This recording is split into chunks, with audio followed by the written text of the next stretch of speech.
পৃথিবীতে প্রায় ১৯৫টি স্বীকৃত স্বাধীন দেশের পতাকা রয়েছে। প্রতিটি পতাকা একটি জাতীয় পরিচয়, গর্ব, ইতিহাস ও সংস্কৃতির প্রতীক।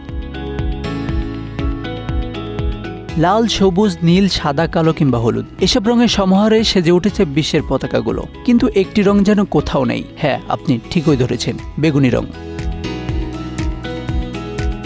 প্রশ্ন থেকে কেন পৃথিবীতে জাতীয় পতাকায় বেগুনি রং নেই? বেগুনি কোনো নিষিদ্ধ রং নয়, এটি মনোমুগ্ধকর, রাজকীয় ও সৃজনশীলতার প্রতীক। আজকের দিনে এটি ফ্যাশন, ডিজাইন কিংবা ব্র্যান্ডিংয়ে ব্যাপকভাবে ব্যবহৃত হয়। তাহলে পতাকায় কেন নয়? এর উত্তর খুঁজতে আমাদের ফিরে যেতে হবে ইতিহাসের পাতা ও প্রযুক্তির অগ্রগতির গল্পে। প্রাচীন যুগে বেগুনি রং তৈরি ছিল প্রায় অসম্ভব একটি কাজ। এটি তৈরি হতো টাইরিয়ান পার্পল নামের একটি প্রাকৃতিক রঞ্জক থেকে, যা সংগ্রহ করতে হতো ভূমধ্যসাগরের কাছে পাওয়া এক ধরনের প্রাকৃতিক শামুক মিউরিক্স ট্র্যাঙ্কুলাস থেকে।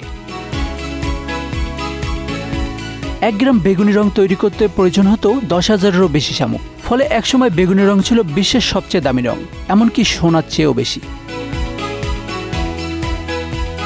এই কারণে প্রাচীন রোম, পারস্য, মিশর ও বাইজেন্টাইন সাম্রাজ্যে বেগুনি রং ছিল শুধুমাত্র রাজপরিবারের জন্য সংরক্ষিত রং। সাধারণ মানুষ তো দূরের কথা, সেনাপতি কিংবা উচ্চপদস্থ ব্যক্তিরাও এটি পড়তে পারতেন না। তাই বেগুনি রং হয়ে উঠেছিল শক্তি, সম্পদ ও রাজকীয়তার প্রতীক। ১৮৫৬ সালে ব্রিটিশ রসায়নবিদ উইলিয়াম হেনরি পার্কিন দুর্ঘটনাবশত আবিষ্কার করেন প্রথম কৃত্রিম বেগুনি রঞ্জক মভিন। এর ফলে বেগুনি রং উৎপাদন সহজ ও সস্তা হয়ে পড়ে। কিন্তু ততদিনে অনেক দেশের পতাকা চূড়ান্ত হয়ে গেছে।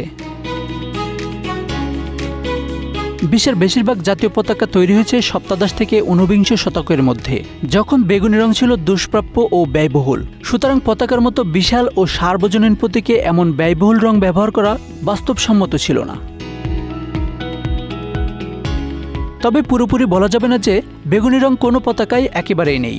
মধ্য আমেরিকার দেশ নিরাকাগুয়া ও ডোমিনিকা তাদের পতাকায় ক্ষুদ্র পরিসরে বেগুনি রং ব্যবহার করেছে। যেমন ডোমিনিকার পতাকায় একটি তোতা পাখি আছে, যার শরীরে বেগুনি পালকের ছোঁয়া আছে। তবুও পুরো পতাকা জুড়ে বেগুনি রঙের ব্যবহার এখনও অদৃশ্য, কারণ শুধু ঐতিহাসিক ব্যয়বহুলতাই নয়, বেগুনি অনেক দেশের ঐতিহ্যবাহী বা বিপ্লব রঙের অংশ নয়। লাল বোঝায় রক্ত, সাহস কিংবা বিপ্লব। সবুজ বোঝায় প্রকৃতি, ইসলাম বা কৃষি। নীল হলো শান্তি বা আকাশ। এসব রং হয়ে উঠেছে জনগণের সাথে একাত্ম। কিন্তু বেগুনি, এটি কখনোই গণমানুষের রং হয়ে ওঠেনি।